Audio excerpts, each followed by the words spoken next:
അസ്സലാമു അലൈക്കും വറഹ്മത്തുള്ളാഹി തആല വബറകാതുഹു. ബിസ്മില്ലാഹി വൽഹംദുലില്ലാഹി വസ്സലാത്തു വസ്സലാമു അലാ അഷ്റഫി റസൂലില്ലാഹ് വഅലാ ആലിഹിൽ ഫായിസീന ബിറിദല്ലാഹി അമ്മാ ബഅദ്. മുഅ്മിനീങ്ങളെ, സർവശക്തനായ അല്ലാഹു നമ്മെ കബൂലാക്കട്ടെ. നമ്മുടെ പാപങ്ങൾ അല്ലാഹു പുറത്തു തരട്ടെ. രോഗങ്ങൾ അല്ലാഹു ശിഫയാക്കട്ടെ. നമ്മിൽ നിന്നും മരിച്ചവരുടെ ഖബർ അല്ലാഹു സന്തോഷത്തിലാക്കട്ടെ. തെറ്റുകുറ്റങ്ങൾ അവർക്ക് നമുക്കും അല്ലാഹു നിരുപാധികം മാപ്പാക്കി തരട്ടെ. നമ്മുടെ കുടുംബത്തിൻ്റെയും ശിഷ്ട ആയുസ് അല്ലാഹു പൊരുത്തപ്പെട്ട വഴിയിൽ ഇസ്സത്തോടെ സന്തോഷത്തോടെ ദീർഘായുസ്സോടെ കഴിഞ്ഞ് ഈമാൻ സലാമത്തായി മരിക്കാനുള്ള ഭാഗ്യത്തിൽ അല്ലാഹു നമ്മെ എല്ലാവരെയും ചേർക്കട്ടെ എന്ന് ആമുഖമായി ദുആ ചെയ്യുകയാണ്. കഴിഞ്ഞ ദിവസം നമ്മൾ സംസാരിച്ച വിഷയം ക്ഷമയുടെ പാഠങ്ങൾ എന്ന ഒരു സബ്ജക്റ്റാണ്. ഇൻഷാ അല്ലാഹ് വീണ്ടും അതേക്കുറിച്ച് തന്നെയാണ് ഇന്നും സംസാരിക്കുന്നത്. പരിശുദ്ധമായ ഖുർആൻ വളരെ സവിസ്തരം ചർച്ച ചെയ്തിട്ടുള്ള മനുഷ്യ സ്വഭാവങ്ങളിൽ വളരെ പ്രധാനപ്പെട്ട ഒരു സ്വഭാവമാണ് ക്ഷമ എന്നുള്ളത്. അള്ളാഹുവിന്റെ ഖുർആൻ ഏകദേശം 16 ഇനങ്ങളിലായി 90-ലധികം അല്ലെങ്കിൽ 90ഓളം സ്ഥലങ്ങളിൽ ഖുർആൻ ഇങ്ങനെ ചർച്ച ചെയ്യുന്ന ഒരു പ്രത്യേകമായ ഒരു വിശേഷണം ക്ഷമയെക്കുറിച്ചുള്ള ചർച്ചയിൽ നമുക്ക് ശ്രദ്ധേയമാണ്, നമുക്ക് ഓർമ്മ വരികയാണ്.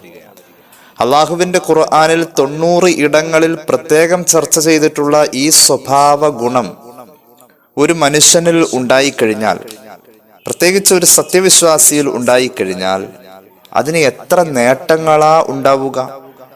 2 ലോകത്തും നേട്ടമുള്ള ഒരു വലിയ സ്വഭാവമാണ് ക്ഷമ എന്നുള്ളത്. പരിശുദ്ധമായ ഹദീസിന്റെയും പരിശുദ്ധ ഖുർആനിന്റെയും വെളിച്ചത്തിൽ നമ്മളൊരു പഠനം നടത്തിയാൽ ക്ഷമയുള്ള ഒരു സത്യവിശ്വാസിയെ സംബന്ധിച്ച് അവന് കിട്ടുന്ന നേട്ടങ്ങൾ ഏകദേശം പ്രധാനപ്പെട്ട 7ഓളം നേട്ടങ്ങൾ നമുക്ക് കാണാൻ കഴിയും. അള്ളാഹുവിന്റെ ഖുർആനിൽ വളരെ കൃത്യമായി തന്നെ ഈ നേട്ടങ്ങൾ റബ്ബ് സുബ്ഹാനഹു വ തആല ഇതിൽ പലതും വിവരിക്കുന്നത് നമുക്ക് കാണാൻ കഴിയും. ക്ഷമ ശീലമാക്കിയ ഒരു സത്യവിശ്വാസിക്ക് ഒന്നാമത് കിട്ടുന്ന നേട്ടം പൂർണ്ണമായ പ്രതിഫലം എന്നുള്ളതാണ്. കഴിഞ്ഞ ദിവസം നമ്മൾ പറഞ്ഞിരുന്നു, ക്ഷമയെക്കുറിച്ചുള്ള ക്ലാസ്സിൽ പറഞ്ഞിരുന്നു, ക്ഷമ എന്നുള്ള സ്വഭാവം അടിസ്ഥാനപരമായി ഒരു ഇബാദത്താണ്. ഏത് ഇബാദത്തിനാണ് പരിപൂർണമായ മാർക്ക് കിട്ടുക, പരിപൂർണമായ കൂലി കിട്ടുക? എന്നാൽ ക്ഷമയെ സംബന്ധിച്ചിടത്തോളം പരിപൂർണമായ പ്രതിഫലമാണ് അല്ലാഹു തആല വാഗ്ദാനം ചെയ്തിരിക്കുന്നത്. പരിപൂർണത കൈവരിക്കുക എന്നുള്ളതും ആ ഏതൊരു വിഷയത്തെയാണ് അഭിമുഖീകരിക്കുന്നത് അതിൽ പാസ്സായി വരിക എന്നതും രണ്ടാണ്. ഒരു പരീക്ഷയിൽ തന്നെ ഒരാൾ പാസ്സായി വരുന്നു എന്നതും പരിപൂർണ മാർക്കോടുകൂടെ പാസ്സായി വരിക എന്നതും തമ്മിൽ വ്യത്യാസമുണ്ട്. ക്ഷമ എന്ന് പറയുന്ന സ്വഭാവം അതൊരു ഇബാദത്താണെന്ന് മനസ്സിലാക്കിയാൽ ജീവിതത്തിന്റെ എല്ലാ തലങ്ങളിലും ഇത് നമുക്ക് ആവശ്യമായിട്ടുള്ള ഒരു ഘടകവും കൂടിയാണ്. നമ്മൾ കഴിഞ്ഞ ദിവസം പറഞ്ഞിരുന്നു, ഇസ്ലാമിക പ്രമാണങ്ങളിൽ പരിശുദ്ധമായ ഇജ്മാഅ് അനുസരിച്ച്, സ്വഹാബത്തിന്റെ ഇജ്മാഅ് അനുസരിച്ച് ഒരു സത്യവിശ്വാസിക്ക് ക്ഷമ എന്ന് പറയുന്ന ശീലം, ക്ഷമ എന്ന് പറയുന്ന ഗുണം വാജിബാണ്, നിർബന്ധമാണ്. അള്ളാഹു തൗഫീഖ് നൽകട്ടെ. ഏതായാലും ഒരു മൂമിനായ മനുഷ്യന്റെ ജീവിതത്തിൽ ക്ഷമ കൊണ്ട് ഉണ്ടാകുന്ന 7 നേട്ടങ്ങളെ കുറിച്ച് ഖുർആനിന്റെയും ഹദീസിന്റെയും അടിസ്ഥാനത്തിൽ നമുക്ക് പ്രത്യേകമായി കാണാൻ കഴിയുന്നു. അള്ളാഹു തൗഫീഖ് നൽകട്ടെ. ഒന്നാമത്തേത് പരിപൂർണമായ പ്രതിഫലം കിട്ടുന്ന ഒരു അമലാണ് ക്ഷമ എന്നുള്ളത്. അസ്സവാബുൽ അലീമു ഫിൽ ആഖിറ, ആഖിറത്തിൽ ഒരു വലിയ പ്രതിഫലമായിരിക്കും ഈ ക്ഷമിച്ചതിന്റെ പേരിൽ അവിടെ കിട്ടുക. നമ്മൾ ഒരിക്കലും നമ്മുടെ ഇബാദത്തിന്റെ കൂട്ടത്തിൽ ക്ഷമയെ എണ്ണുന്നില്ല എന്നുള്ളത് നമ്മുടെ ഒരു മാനസികാവസ്ഥയാണ്. നമ്മൾ ഇബാദത്ത് എന്ന സങ്കല്പത്തിൽ നിസ്കാരവും നോമ്പും സദഖയും ഹജ്ജും അതുപോലെ തന്നെയുള്ള സൽക്കർമ്മങ്ങളൊക്കെയാണ് നമ്മളിങ്ങനെ കാണുന്നത്. എന്നാൽ നമ്മൾ ഒരല്പം നേരം പടച്ചോന്റെ തൃപ്തി മാനിച്ചുകൊണ്ട് ക്ഷമിച്ച് നിൽക്കുകയും ക്ഷമിച്ച് ഇരിക്കുകയും ക്ഷമിച്ച് മിണ്ടാതിരിക്കുകയും ഒക്കെ ചെയ്യുക എന്നത് വലിയ ഇബാദത്താണ്. അതിന് വലിയ പ്രതിഫലം ആഖിറത്തിൽ ഉണ്ട് എന്നുള്ളതാണ് ഒന്നാമത്തെ നേട്ടം. പരിശുദ്ധ ഖുർആൻ തന്നെ അത് കൃത്യമായി തന്നെ പറയുന്നുണ്ട്. ഇന്നമാ യുവഫസ്സാബിറൂന അജ്റഹും ബിഗൈരി ഹിസാബ്,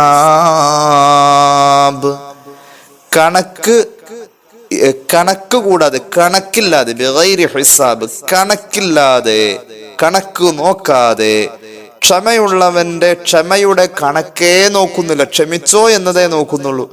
ക്ഷമയുള്ളവന്റെ ക്ഷമയെ കണക്കു നോക്കാതെ അല്ലാഹു തആല പൂർണ്ണമായ പ്രതിഫലം നൽകും എന്ന് പരിശുദ്ധ ഖുർആൻ. കണക്കു നോക്കാതെ പ്രതിഫലം നൽകും. അപ്പൊ അത് വലിയ ഒരു അമലാണ്. ഒന്നാമത്തെ നേട്ടം, അതൊരു അമല് എന്ന തലത്തിൽ കണക്കില്ലാത്ത പൂർണ്ണ പ്രതിഫലത്തെ നമുക്ക് നേടിത്തരുന്ന ഒരു അമലാണ് ക്ഷമ. അതാണ് ഒന്നാമത്തെ നേട്ടം. മഹാനായ സുഫിയാൻ സൗരി റഹ്മത്തുള്ളാഹി അലൈഹി പറയുന്നുണ്ട്, മനുഷ്യന്മാർക്ക് ക്ഷമ എന്ന് പറയുന്ന ഒരു സ്വഭാവമുണ്ട് എങ്കിൽ, ഈ ആയത്ത് പറഞ്ഞ പോലെ തന്നെ മഹാൻ പറയുന്നുണ്ട്, അവന്റെ ജീവിതത്തിൽ അത്ഭുതപ്പെടുത്തുന്ന നേട്ടങ്ങളായിരിക്കും, പ്രതിഫലമായിരിക്കും. അത്ഭുതപ്പെട്ടു പോകും, ഇത് എനിക്കുണ്ടായ അമലിന്റെ പ്രതിഫലമാണോ ഇത് എന്ന് ഹിസാബിന്റെ നേരത്ത് അല്ലെങ്കിൽ പ്രതിഫലം കൊടുക്കുന്ന നേരത്ത് അവൻ അമ്പരന്ന് പോകുന്ന ഒരു തലം ക്ഷമക്ക് ഉണ്ട് എന്ന് മഹാന്മാരായ സുഫിയാൻ സൗരി റഹ്മത്തുള്ളാഹി അലൈഹിയെ പോലെയുള്ളവർ പ്രസ്താവിക്കുന്നതായി നമുക്ക് കാണാം. അപ്പൊ ക്ഷമയുടെ ഒന്നാമത്തെ നേട്ടം, കണക്കില്ലാത്ത പൂർണ്ണ പ്രതിഫലം ആഖിറത്തിൽ കിട്ടും എന്നുള്ളതാണ്. രണ്ടാമത്തെ നേട്ടം, മഹബ്ബത്തുല്ലാഹ്, അള്ളാഹുവിന്റെ ഇഷ്ടം നമ്മോട് ഉണ്ടാവും. അള്ളാഹുവിനെ ഇഷ്ടപ്പെട്ട ഒരാളായിരിക്കും ഈ ക്ഷമയുള്ള ആള്. ഒന്ന് ക്ഷമ ശീലമാക്കി പോന്ന ആളോട് അള്ളാഹുവിന് വലിയ ഇഷ്ടമായിരിക്കും. അള്ളാഹുവെ നീ തൗഫീഖ് നൽകണേ അല്ലാഹ്, അള്ളാഹുവിന്റെ ഇഷ്ടത്തിലേക്ക് ചേർക്കാണ് അള്ളാഹു. ഇതും ഖുർആൻ പറഞ്ഞത് തന്നെയാണ്. വല്ലാഹു യുഹിബ്ബുസ് സ്വാബിരീൻ, അള്ളാഹു ക്ഷമയുള്ളവരെ ഇഷ്ടപ്പെടുന്നു.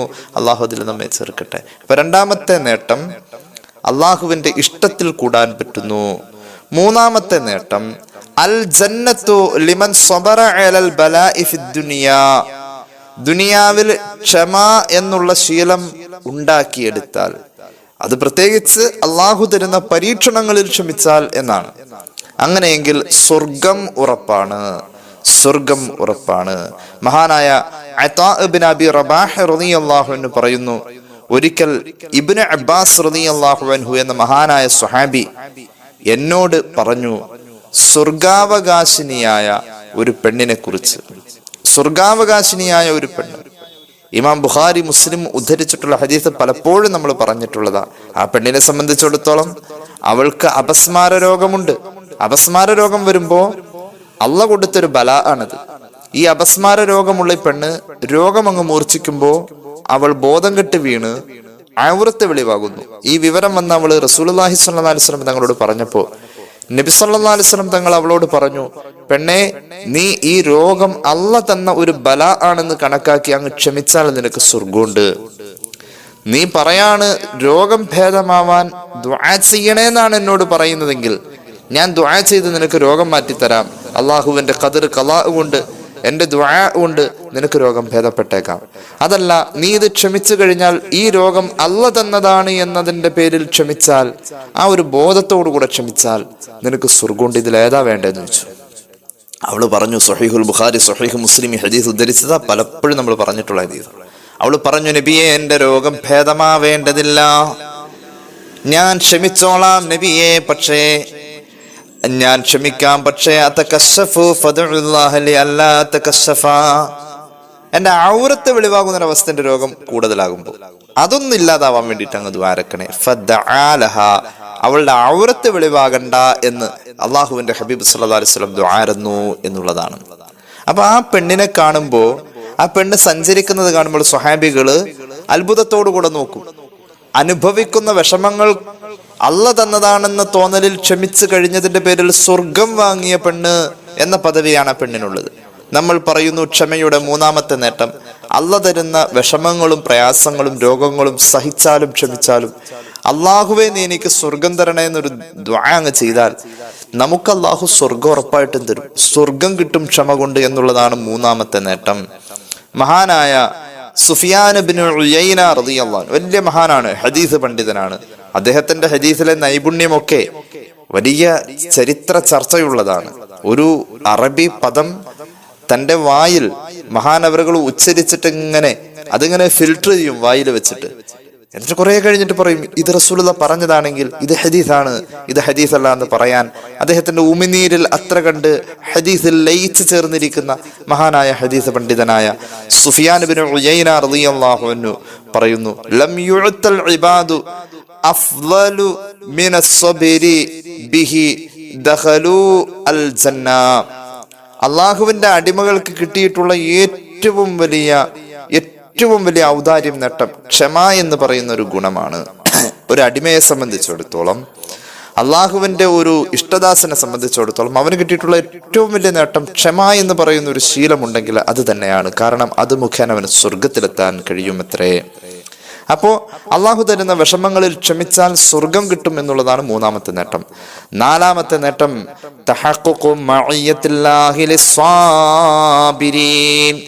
അള്ളാഹുവിന്റെ സാമീപ്യം ഉണ്ട് എന്നുള്ളതാണ്. പടച്ച റബ്ബ് കൂടെ നിൽക്കുമെന്ന് പറഞ്ഞിട്ടുള്ള വിഭാഗം ക്ഷമയുള്ളവരാണ്. അപ്പൊ അള്ളാഹുവിന്റെ സാമീപ്യം കിട്ടുന്നു എന്നതാണ് നാലാമത്തെ നേട്ടം, അള്ളാഹുവിന്റെ സാമീപ്യം. വസ്ബിറൂ ഇന്നല്ലാഹ മഅസ്സാബിരീൻ, നിങ്ങൾ ക്ഷമിക്കൂ, അള്ളാഹു ക്ഷമയുള്ളവരുടെ കൂടെ, അള്ളാഹ് കൂടെ ഉണ്ട് എന്ന അവസ്ഥ, അതാണ് നാലാമത്തെ നേട്ടം. അള്ളാഹു തൗഫീഖ് നൽകട്ടെ. അഞ്ചാമത്തെ നേട്ടം കേട്ടോളൂ. ഖൈറു അത്വാഇൻ മിനല്ലാഹി ലിൽ മുഅ്മിനി കമാ വറദ ഫിസ് സ്വഹീഹൈനി, ഹദീസിൽ വന്ന പോലെ അല്ലാഹ് ചെയ്യുന്ന ഏറ്റവും വലിയ ഔദാര്യമാണ് ക്ഷമ. അള്ളാഹുവിന്റെ ഔദാര്യങ്ങളിലെ ഏറ്റവും നല്ല ഔദാര്യമാണ് ക്ഷമ എന്നതാണ് അഞ്ചാമത്തെ നേട്ടം. ഹബീബ് പഠിപ്പിച്ചല്ലോ, വമാ ഉഅതിയ അഹദുൻ അതാഅൻ ഖൈറൻ വ ഔസഅ മിനസ് സബ്രി. ഇന്ന് നമ്മൾ ആ ഹദീസ് പറഞ്ഞതാണ്.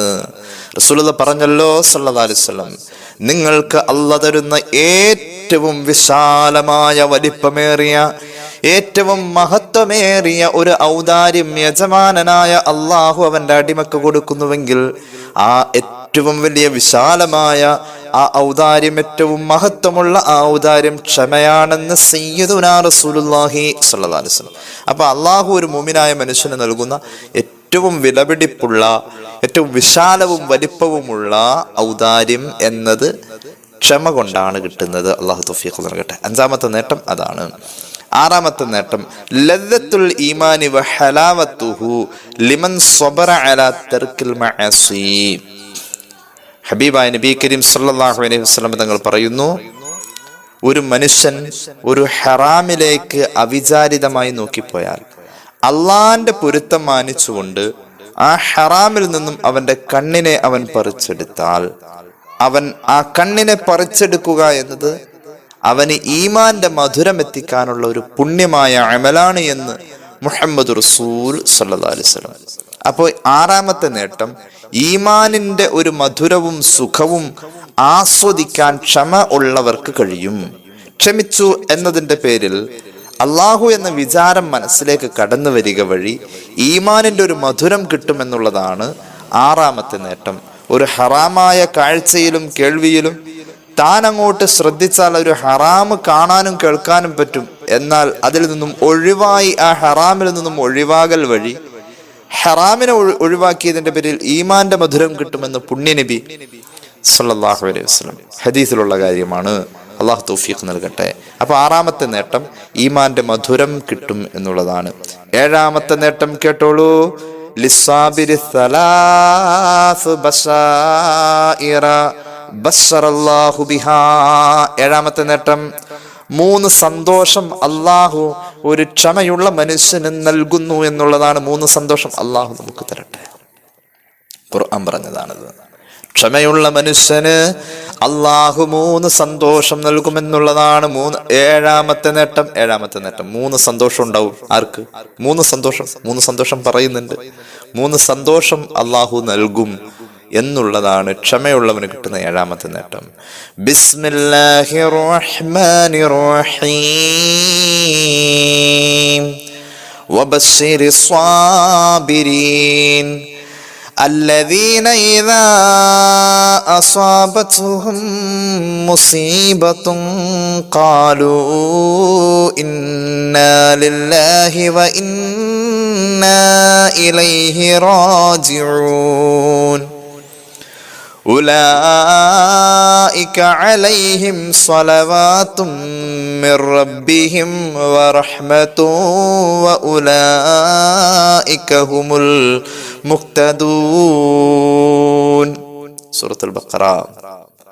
ക്ഷമയുള്ളവർക്ക് അങ്ങ് സന്തോഷം അറിയിക്കും നബിയേ. ആരാ ക്ഷമയുള്ളവര്? യഥാർത്ഥത്തിൽ ക്ഷമയുടെ അടിസ്ഥാനം അള്ളാഹുവിലേക്ക് മനസ്സ് മടങ്ങലാണ്. الذين إذا أصابتهم مصيبة എന്തെങ്കിലും വിഷമങ്ങൾ അനുഭവിക്കേണ്ടി വരുമ്പോൾ അവർ പറയും, ഇന്നാ ലില്ലാഹ്, ഞങ്ങൾ മൊത്തമായും അള്ളാഹുവിനുള്ളതാ, ഞങ്ങളുടെ എല്ലാം അള്ളാഹുവിനുള്ളതാ. വ ഇന്നാ ഇലൈഹി റാജിഊൻ, ഞങ്ങൾ അള്ളാഹുവിലേക്ക് മടങ്ങേണ്ടവരാ. മനസ്സിലാക്കിക്കോ, ഒരു ക്ഷമിക്കേണ്ട ഒരു ഘട്ടം വരുമ്പോ, ഒരു വിഷമം വരുമ്പോ ഇസ്തിർജാഇന്റെ ഈ ദുആ ചൊല്ലിയാൽ, ഒരു വിഷമം ഒരാളുടെ ജീവിതത്തിൽ വന്ന് ഒരു മരണമാവാം, അല്ലെങ്കിൽ വേറെ ഏതെങ്കിലും വിഷമമാവാം. അങ്ങനെ വരുന്ന സമയത്ത് അവൻ ചൊല്ലേണ്ട ദിക്റാണ് ഇന്നാ ലില്ലാഹി വ ഇന്നാ ഇലൈഹി റാജിഊൻ. ഈ ദിക്ർ ചൊല്ലുകയും ശേഷം ഒന്ന് ദുആ ചെയ്തു, പടച്ചോനെ ഈ വന്നിരിക്കുന്ന വിഷമത്തിനൊരു ഖൈറുണ്ടല്ലോ, ആ ഖൈർ നീ വിഷമത്തിന്റെ കൂടെ തരുമെന്നാണല്ലോ നിന്റെ നബി ഞങ്ങളെ പഠിപ്പിച്ചത്. ആ ഖൈർ തരണേ അല്ലാ എന്ന് ദുആ ചെയ്താൽ അല്ലാഹു ആ ഖൈർ തരുമെന്ന് സയ്യിദുനാ റസൂലുള്ളാഹി സ്വല്ലല്ലാഹു അലൈഹി വസല്ലം. ഒന്നുകൂടി പറയാം, ഒരു വിഷമം വരുമ്പോൾ, ഒരു ദുഃഖം വരുമ്പോൾ, ഒരു രോഗം വരുമ്പോൾ, ഒരു മരണമുണ്ടാകുമ്പോൾ, ഈ ഭൂമിയിൽ ഒരു സങ്കടത്തിന്റെ കൂടെ ഒരു ഖൈർ ഉണ്ടെന്നാ റസൂലുള്ളാഹി നമ്മെ പഠിപ്പിച്ചത്. അത് ഇവിടുത്തെ സിസ്റ്റം അങ്ങനെയാണ്. ആ ഖൈർ സങ്കടം വരുമ്പോ അള്ളാഹു നമ്മൾ ചോദിച്ചാൽ തരും. ചോദിച്ചാലാ ചിലത് കിട്ടാ. അത് ചോദിച്ചു വാങ്ങേണ്ട ഖൈറാ. ഏത് ഖൈറ്?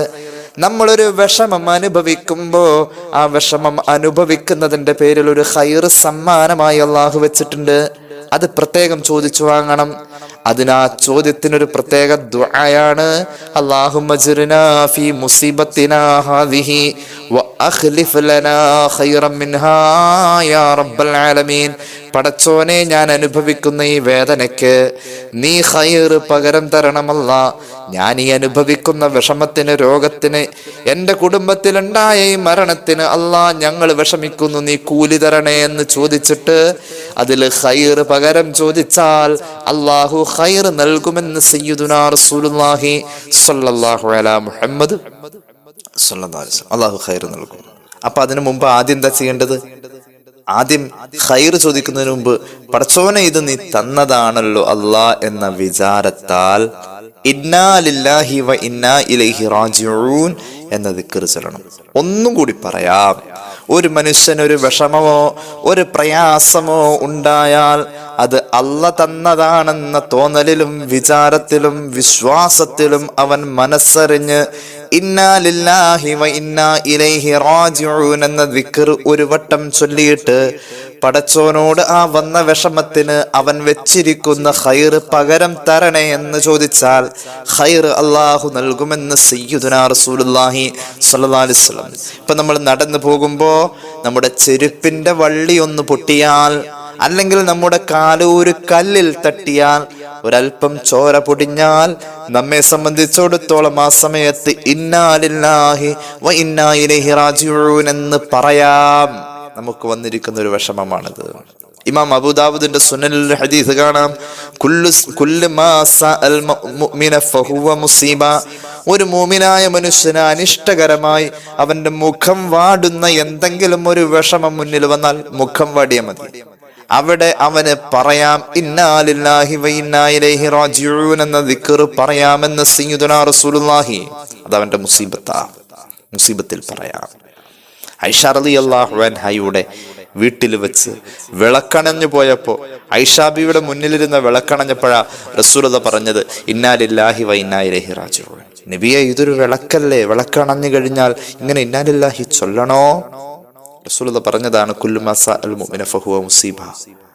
ഒരു മുഅ്മിനായ മനുഷ്യന് വിഷമം ഉണ്ടാവണ ഏത് ചെറിയ കാര്യവും ഇന്നാ ലില്ലാഹി ചൊല്ലാൻ പറ്റിയതാ. നമുക്ക് വിഷമം ഉണ്ടാകുന്ന ഏത് കാര്യത്തിനും നമ്മൾ ഇന്നാ ലില്ലാഹി വ ഇന്നാ ഇലൈഹി റാജിഊൻ എന്ന ദിക്ർ ചൊല്ലിയിട്ട് ഒരു വിളക്കണഞ്ഞാൽ പോലും അവിടെ ചോദിക്കണം, അല്ലാഹുവേ ഇതിന് പകരം നീ എനിക്ക് എന്തെങ്കിലും തരൂലോ? ചോദിച്ചാൽ കിട്ടും. ഈ ദുനിയാവിന്ന് വാരിക്കൂരി കൂട്ടാൻ നമുക്ക് പറ്റൂലോ? അള്ളാഹു തൗഫീഖ് നൽകട്ടെ.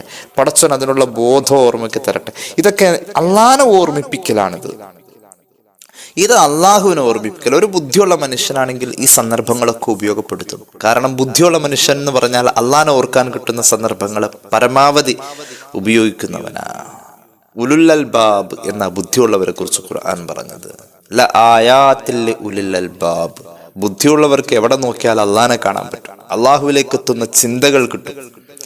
അല്ലദീന യദ്കുറൂനല്ലാഹ قياما وقعودا وعلى جنوبهم ويتفكرون في خلق السماوات والأرض. ഇരുന്നും നിന്നും കിടന്നും ഒക്കെ അല്ല എന്ന് ചിന്തിക്കുന്ന ഒരവസ്ഥയാണ് ഒരു യഥാർത്ഥ ബുദ്ധിമാൻ, അതായത് യഥാർത്ഥ സത്യവിശ്വാസി എന്ന് പരിശുദ്ധ ഖുർആൻ. അപ്പൊ ഈ 7 നേട്ടങ്ങൾ നമ്മുടെ ജീവിതത്തിൽ ഉണ്ടാകും.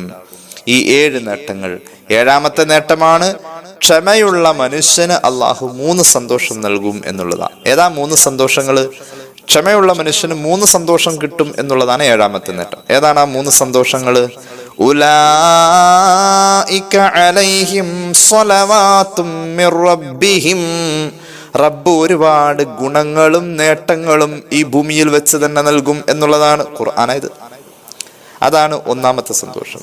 വറഹ്മത്തുൻ, അള്ളാന്റെ കരുണ ഉണ്ടാകും എന്നുള്ളതാണ് 2ാമത്തെ സന്തോഷം. 3ാമത്തെ സന്തോഷം വഉലൈക ഹുമുൽ മുഹ്തദൂൻ, ഹിദായത്ത് നിലനിൽക്കും എന്നുള്ളതാണ് 3ാമത്തെ സന്തോഷം. ഈ 3 സന്തോഷം, ഒന്ന് അല്ലാഹു റബ്ബുൽ ഇസ്സത്തിന്റെ അടുക്കൽ നിന്നും കൂടുതൽ നേട്ടങ്ങൾ ഇങ്ങനെ ഉണ്ടായിക്കൊണ്ടിരിക്കും ക്ഷമയുണ്ടെങ്കിൽ, അതാണ് 1ാമത്തെ സന്തോഷം. 2ാമത്തെ സന്തോഷം അള്ളാന്റെ കരുണ ഉണ്ടാകും, സ്നേഹം ഉണ്ടാകും നമ്മളോട്. 3ാമത്തേത് ഹിദായത്ത് നിലനിൽക്കും. ഈ 3 സന്തോഷങ്ങളാണ് ഒരു ക്ഷമാശീലന് കിട്ടുന്ന 7ാമത്തെ നേട്ടം. അള്ളാഹു തൗഫീഖ് നൽകട്ടെ. ഞാൻ ഒന്നുകൂടി പറയാം ആ 7 നേട്ടങ്ങൾ. ഒരു സത്യവിശ്വാസിയുടെ ജീവിതത്തിൽ ക്ഷമ എന്ന് പറയുന്ന സ്വഭാവ മഹിമ ഗുണം ഉണ്ട് എങ്കിൽ അവന് കിട്ടുന്ന 7 നേട്ടങ്ങളിൽ 1ാമത്തേത്, ആഖിറത്തിൽ അള്ളാഹു ഈ ക്ഷമിച്ചു എന്നതിന്റെ പേരിൽ അതൊരു അമലായി പരിഗണിച്ചിട്ട് വലിയ പ്രതിഫലത്തെ പൂർണ്ണമായും നൽകും എന്നുള്ളതാണ് 1ാമത്തെ നേട്ടം. 2ാമത്തെ നേട്ടം അള്ളാഹുവിന്റെ സ്നേഹം കിട്ടും എന്നുള്ളതാണ്. അള്ളാഹുവിന്റെ സ്നേഹത്തിൽ ചേരാം എന്നതാണ് 2ാമത്തെ നേട്ടം. 3ാമത്തെ നേട്ടം, ഒരു വിഷമം അനുഭവിച്ചപ്പോഴാണ് ക്ഷമിച്ചതെങ്കിൽ ആ വിഷമം അനുഭവിച്ചതിന്റെ പേരിൽ സ്വർഗം കിട്ടും എന്നുള്ളതാണ് 3ാമത്തെ നേട്ടം. 4ാമത്തെ നേട്ടം അള്ളാഹുവിന്റെ സാമീപ്യം, അള്ളാഹ് കൂടെയുണ്ട് എന്ന ആ സാമീപ്യം കിട്ടും എന്നുള്ളതാണ്. അതൊരു അമലിനും അങ്ങനെ കിട്ടലില്ല. 5ാമത്തെ നേട്ടം, അള്ളാഹു റബ്ബുൽ ഇസ്സത്ത് ഒരു മൂമിനായ മനുഷ്യന് നൽകുന്ന ഏറ്റവും വലിയ ഒരു ഔദാര്യമാണ് ക്ഷമ എന്ന പദവി. അത് ആ ഏറ്റവും വലിയ ഔദാര്യം കരസ്ഥമാക്കി എന്നുള്ളതാണ് 5ാമത്തെ നേട്ടം. 6ാമത്തെ നേട്ടം, ക്ഷമ കയ്യിലുള്ള മനുഷ്യന് ഈമാനിന്റെ മധുരം ആസ്വദിക്കാൻ കഴിയും എന്നുള്ളതാണ്. 7ാമത്തെ നേട്ടം, ക്ഷമയുള്ള മനുഷ്യർക്ക് അള്ളാഹു 3 സന്തോഷം അറിയിച്ചിട്ടുണ്ട്. ഒന്ന്, റബ്ബിന്റെ ഭാഗത്ത് നിന്നുള്ളതായ ഗുണങ്ങളും അതുപോലെ തന്നെ റബ്ബിന്റെ ഭാഗത്തു നിന്നുള്ള കരുണയും ഹിദായത്ത് നിലനിൽക്കുക എന്ന അവസ്ഥയും. ഈ 3 സന്തോഷം അള്ളാഹു നൽകുന്നു എന്നുള്ളതാണ് 7ാമത്തെ നേട്ടം. 7 നേട്ടങ്ങളും കരസ്ഥമാക്കാൻ അള്ളാഹു നമുക്ക് തൗഫീഖ് നൽകട്ടെ. ജീവിതത്തിൽ ഇതൊക്കെ നമുക്ക് നിഷ്പ്രയാസം കഴിയുന്ന കാര്യങ്ങളാണ് ഒരർത്ഥത്തിൽ. കാരണം മനസ്സിനെ ഒന്ന് പാകപ്പെടുത്തിയെടുക്കുക എന്ന ശ്രമത്തിൽ നമ്മൾ നിരതരാണ് എങ്കിൽ നമുക്ക് കഴിയും. സ്വഹാബികളൊക്കെ അനുഭവിച്ച അവസ്ഥ, ഓരോ കാലഘട്ടങ്ങളും ഓരോ വെല്ലുവിളികളാണ് മുസ്ലിം ഉമ്മത്തിന് നൽകിക്കൊണ്ടിരിക്കുന്നത്. അതൊരു സത്യമാണ്. നമ്മെ സംബന്ധിച്ചിടത്തോളം ഇന്നലകളിൽ ഞാൻ പലപ്പോഴും ആലോചിച്ചിട്ടുണ്ട്, ഒരു 50 കൊല്ലം മുമ്പ് ജീവിച്ചു പോയ മുസ്ലിമീങ്ങൾക്ക് ഉള്ള വെല്ലുവിളിയല്ല ഇന്ന് ഈ കാലഘട്ടത്തിൽ ജീവിക്കുന്ന മുസ്ലിമീങ്ങൾക്കുള്ളത്. പ്രത്യേകിച്ച് ഒരുപാട് ക്ഷമ നഷ്ടപ്പെട്ട ഒരു കാലമാണ്. ഒന്നിനും ഒരു ക്ഷമയില്ലല്ലോ മനുഷ്യന്മാർക്ക്. എന്തിനാ ക്ഷമയുള്ളത്? കാത്തു നിൽക്കാനേ ക്ഷമയില്ല. കുറച്ച് മുമ്പൊക്കെ, ഒരു 10-15 കൊല്ലം മുമ്പൊക്കെ ഒരു ഡോക്ടറെ കാണാൻ വേണ്ടി ചീട്ടെടുത്താൽ മണിക്കൂറുകളോളം വെയിറ്റ് ചെയ്യും. ഇന്നും അങ്ങനെയൊക്കെ ചെയ്യലുണ്ട് എങ്കിൽ പോലും നമുക്ക് അതിനായി ഇങ്ങനെ എങ്ങും നോക്കാനില്ല, ഒന്നും കാണാനില്ല. ആ കണ്ടവരെ തന്നെ, ഈ കാത്തിരിക്കുന്നവരെ പരസ്പരം തന്നെ അങ്ങോട്ടും ഇങ്ങോട്ടും മുഖം നോക്കിയിട്ടാണെങ്കിലും അങ്ങോട്ടും ഇങ്ങോട്ടൊക്കെ കണ്ടു വേറെങ്ങും പോകാനില്ല. ഒരു ഡോക്ടറെ കാണാൻ വേണ്ടി OP സെക്ഷനിൽ വന്നിട്ട് കാത്തിരിക്കുന്ന, ആ പഴയ ബെഞ്ചിന്റെ മുകളിൽ കാത്തിരിക്കുന്ന ആളുകളുടെ ക്ഷമ, ആ ക്ഷമ ഇന്നുള്ള മനുഷ്യന്മാർക്കില്ല. അത്രയും കാത്തിരിക്കാൻ കഴിയില്ല. കാരണം അപ്പോഴേക്കും എന്റർടൈൻ ചെയ്യാൻ പറ്റിയ പലതും കയ്യിലുണ്ട്. അല്ലെങ്കിൽ അവിടുന്ന് എണീറ്റ് പുറത്തേക്ക് പോകും, വേറൊരാളോട് പറയും എൻ്റെ സമയമാകുമ്പോൾ ഒന്ന് വിളിച്ചേക്കണേ. കാരണം എവിടെയും സമയവും ഇല്ല, ക്ഷമയുമില്ല മനുഷ്യർക്ക്. ഞാൻ ആലോചിച്ചിട്ടുണ്ട്, ഒരു 50 കൊല്ലമൊക്കെ മുമ്പ് ജീവിച്ചു പോയ മനുഷ്യന്മാർക്ക് അന്ന് അനുഭവിക്കേണ്ടി വന്ന ദുരന്തങ്ങളും വിഷമങ്ങളും സങ്കടങ്ങളും അല്ല ഇന്ന് ജീവിക്കുന്ന ഒരു മനുഷ്യനെ സംബന്ധിച്ചിടത്തോളം. ഒരു മുഅ്മിനായ മനുഷ്യനാണ് പ്രത്യേകിച്ച്. നമ്മെ സംബന്ധിച്ച് സാമൂഹികമായി ഈ സമുദായം പല നിലക്ക് ക്രൂശിക്കപ്പെടുന്നുണ്ട്, വിചാരണ ചെയ്യപ്പെടുന്നുണ്ട്, വർഗീയമായി ഈ സമുദായത്തെ ഒറ്റപ്പെടുത്തപ്പെടുന്നുണ്ട്. അതുപോലെ തന്നെ സാമ്പത്തിക രംഗം ഈ സമുദായത്തിന് ഒരു കുത്തഴിഞ്ഞ അവസ്ഥ, ഒരു സുരക്ഷിതത്വം, സാമ്പത്തിക ബോധം നമ്മുടെ സമുദായത്തിന് ഇല്ല എന്നുള്ളത് ഒരു വലിയ കനത്ത വെല്ലുവിളിയാണ്. ആരോഗ്യപരമായി എല്ലാവരെയും ബാധിക്കുന്ന പോലെ തന്നെ നമ്മളെയും ബാധിക്കുന്നുണ്ട്. വരുമാനങ്ങൾ, തൊഴിൽ രംഗങ്ങൾ, ഇതിലൊക്കെ അപ്പുറം ധാർമ്മികമായി മതബോധ രംഗത്ത് നമ്മൾ വല്ലാത്ത വെല്ലുവിളിയിലാണ്. ദീനീ ബോധവും ദീനീ നിഷ്ഠയും ഇല്ലാത്ത അവസ്ഥ, ഇതൊക്കെ ഈ സമുദായത്തിന്റെ ഓരോ നഷ്ടങ്ങളാണ്. സാമൂഹികമായ അന്തരീക്ഷം വിഷമങ്ങൾ നിറഞ്ഞതായി നമുക്ക് ബോധ്യപ്പെടാം. ഇത് ഓരോ കാലഘട്ടത്തിലും മോശമായി വരുമെന്ന് അള്ളാഹുവിന്റെ ഹബീബ് സല്ലല്ലാഹു അലൈഹി വസല്ലം തങ്ങൾ പഠിപ്പിച്ചിട്ടുണ്ട്. അപ്പൊ ഈ കാലഘട്ടത്തിൽ ഒരു മുസ്ലിം സമൂഹം എന്ന നിലയിൽ നമ്മൾ ധാരാളം ക്ഷമിച്ചു കഴിയേണ്ടവരാണ്. പലതും ക്ഷമിച്ചു കഴിയേണ്ടവരാണ്. പച്ചന മുഖത്ത് നോക്കി വർഗീയത പറയുമ്പോഴും നമ്മൾ ക്ഷമിക്കാണ് ചെയ്യുന്നത്. പലപ്പോഴും നമ്മുടെ കൂട്ടത്തിൽപ്പെട്ടവനെ കൊന്നുകളയുമ്പോൾ നമ്മൾ ക്ഷമിക്കുകയാണ് ചെയ്യുന്നത്. എല്ലാ നിലക്കും സാമൂഹികമായ അന്തരീക്ഷം വിഷമത്തിലേക്ക് മുസ്ലിം ഉമ്മത്തിനെ കൊണ്ടുപോകുന്ന ഒരു സിറ്റുവേഷൻ ഇപ്പോൾ ഉണ്ട് എങ്കിൽ ഇത് അടുത്ത കാലഘട്ടത്തിൽ അതിലപ്പുറമാവുമെന്ന ഒരു ദീർഘവീക്ഷണ മുഹമ്മദ് റസൂൽ സല്ലല്ലാഹു അലൈഹി വസല്ലം തങ്ങളുടെ ഹദീസിൽ നമുക്ക് കാണാൻ കഴിയുന്നത്. സ്വഹീഹുൽ ബുഖാരി ഉദ്ധരിക്കുന്ന ഒരു ഹദീസ് മഹാനായ സുബൈർ ബിൻ അദി റളിയല്ലാഹു അൻഹു പറയുകയാണ്. അദ്ദേഹം സ്വഹാബി പ്രമുഖനായ അനസ് ബിൻ മാലിക് റളിയല്ലാഹു അൻഹുവിനെ കാണാൻ വേണ്ടിയിട്ട് ചെന്നു. മഹാനായ അനസ് ബിൻ മാലിക് റളിയല്ലാഹു അൻഹു സ്വഹാബികളുടെ കൂട്ടത്തിൽ ഒരുപാട് വയസ്സ് ജീവിച്ച സ്വഹാബിയാണ്. താബിഈങ്ങളിൽ തന്നെ 1-2 തലമുറകളെ കണ്ട മഹാനാണ്. അള്ളാഹുവിന്റെ ഹബീബ് സല്ലല്ലാഹു അലൈഹി വസല്ലം തങ്ങളുടെ 10 വർഷത്തെ ഖാദിമും കൂടിയാണ് മഹാനായ സ്വഹാബി അനസ് റളിയല്ലാഹു അൻഹു. അനസ് റളിയല്ലാഹു അൻഹു എന്ന സ്വഹാബി കാരണവരെ കാണാൻ വേണ്ടി മഹാനായ സുബൈർ ബിൻ അദി റളിയല്ലാഹു അൻഹു ചെല്ലുന്നു. അനസ് റളിയല്ലാഹു അൻഹുവിനോട് പറയുന്നു, ഫശകൗനാ ഇലൈഹി മാ നൽഖി മിനൽ ഹജ്ജാജ് ബിൻ യൂസുഫ് എന്ന് പറയുന്ന ക്രൂരനായ ഭരണാധികാരിയുടെ ഇസ്ലാമിക വിരോധം അഭിമുഖീകരിക്കുന്ന ആ വിഷമങ്ങൾ ഒരു പരാതിയായി, സങ്കടമായി ദ്വാരക്കണേ എന്ന് പറയാൻ മഹാനായ സ്വഹാബി കാരണവർ അനസ് ബിൻ മാലിക് റളിയല്ലാഹു അൻഹുവിനെ കാണാനായി ഞങ്ങൾ ചെന്നു. ആ സമയം അനസ് ബിൻ മാലിക് റളിയല്ലാഹു അൻഹു ഞങ്ങളോട് പറഞ്ഞത്, ഇസ്ബിറൂ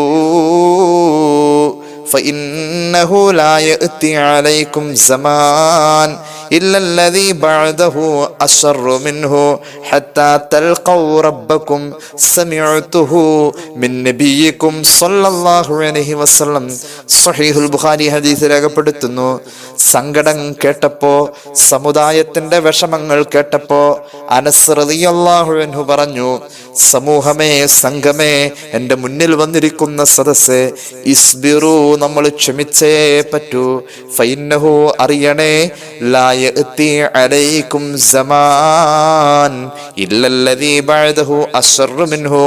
ഇപ്പോൾ നമ്മൾ അഭിമുഖീകരിക്കുന്ന ഈ സാമൂഹിക അന്തരീക്ഷവും ഈ കാലികമായ വെല്ലുവിളിയും ഇതിനേക്കാളും ബുദ്ധിമുട്ടുള്ളതാ ഇതിന്റെ ശേഷം വരാനുള്ളത്. അങ്ങനെയാണ് ലോകാവസാനം വരെ ഈ സമൂഹത്തിന്റെ അവസ്ഥ.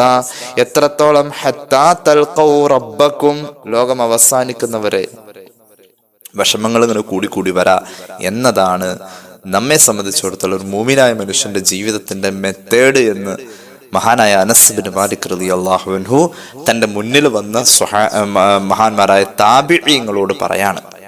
എന്നിട്ട് അനസ് റളിയല്ലാഹു അൻഹു പറയുന്നുണ്ട്, സമിഅതുഹു മിൻ നബിയിക്കും സല്ലല്ലാഹു അലൈഹി വസല്ലം, ഇതെന്റെ വക ഞാൻ പറഞ്ഞതല്ല, ഇത് റസൂലുള്ളാഹി പറയുന്നത് ഞാൻ കേട്ടിട്ടാണ് പറയുന്നത്. സ്വഹീഹുൽ ബുഖാരി ഈ ഹദീസ് രേഖപ്പെടുത്തുന്നുണ്ട്. നമ്മുടെ ദീൻ എന്ന് പറഞ്ഞാൽ ദീനീ ബോധത്തിന്റെ, ഒരു മനുഷ്യന്റെ ദീനീ ബോധത്തിൽ ശിരസ് എന്ന് പറയുന്ന സ്ഥാനത്താണ്, ശിരസ് എന്ന് പറയുന്ന സ്ഥാനത്താണ് ക്ഷമ എന്ന് പറയുന്ന സ്വഭാവ മഹിമ നിലകൊള്ളുന്നത് എന്ന് കഴിഞ്ഞ ദിവസം നമ്മൾ പറഞ്ഞു. ഒരാളുടെ ദീനീ ബോധത്തിൽ അതിനെ ഒരു ശരീരമായി സങ്കല്പിച്ചാൽ അതിൽ ശിരസിന്റെ സ്ഥാനത്താണ് ക്ഷമ എന്ന് പറയുന്ന ദീനീ ബോധമുള്ളത്. ഒന്നുകൂടി പറയാം, ക്ഷമ എന്നത് അടിസ്ഥാനപരമായ ഒരു ഇബാദത്താണ്. പൂർണ്ണ പ്രതിഫലം അള്ളാഹു കണക്കില്ലാതെ നൽകുമെന്ന് പറഞ്ഞിട്ടുള്ള ഒരു ഇബാദത്താണ്. ദീൻ എന്ന് പറഞ്ഞാൽ ക്ഷമയാണ്. മുഹമ്മദ് റസൂൽ സല്ലല്ലാഹു അലൈഹി വസല്ലമ തങ്ങളുടെ മുന്നിൽ ഒരു സ്വഹാബി വന്നു. ഇമാം ഗസാലി അവിടുത്തെ ഇഹ്യായിൽ രേഖപ്പെടുത്തുന്നുണ്ട്, മദ്ദീനു യാ റസൂലല്ലാഹ്. കേട്ടോളൂ, അള്ളാഹുവിന്റെ ഹബീബിന്റെ മുന്നിലേക്ക് ഒരു സ്വഹാബി വന്നു. ആ സ്വഹാബി വന്നിട്ട് മുന്നിലൂടെ വന്ന് ചോദിച്ചു, മദ്ദീനു യാ റസൂലല്ലാഹ്, നബിയെ, ദീൻ എന്ന് പറഞ്ഞാൽ എന്താ? അവിടുന്ന് മറുപടി പറഞ്ഞു, നല്ല സ്വഭാവമാണ് ദീൻ എന്ന് പറഞ്ഞാൽ. സ്വഹാബി പോയി. കുറച്ചു കഴിഞ്ഞപ്പോ അദ്ദേഹം പിന്നൊരിക്കൽ വന്നിട്ട് നബിയോട്, അതായത് കുറച്ചു കഴിഞ്ഞിട്ട് മറ്റൊരു സന്ദർഭത്തിൽ അദ്ദേഹം വന്നു, വലത് ഭാഗത്തു കൂടി വന്നിട്ട് ചോദിച്ചു, നബിയേ ദീൻ എന്ന് പറഞ്ഞാൽ എന്താ? അപ്പോഴും ആദ്യത്തെ മറുപടി തന്നെ, നല്ല സ്വഭാവമാണ് ദീൻ എന്ന് പറഞ്ഞാൽ. മൂന്നാമതും ആ സ്വഹാബി വന്നു. പിന്നീട് ഒരു സന്ദർഭത്തിൽ ഇടതുവശത്തു കൂടി ചോദിച്ചു, മദ്ദീനു യാ റസൂലല്ലാഹ്.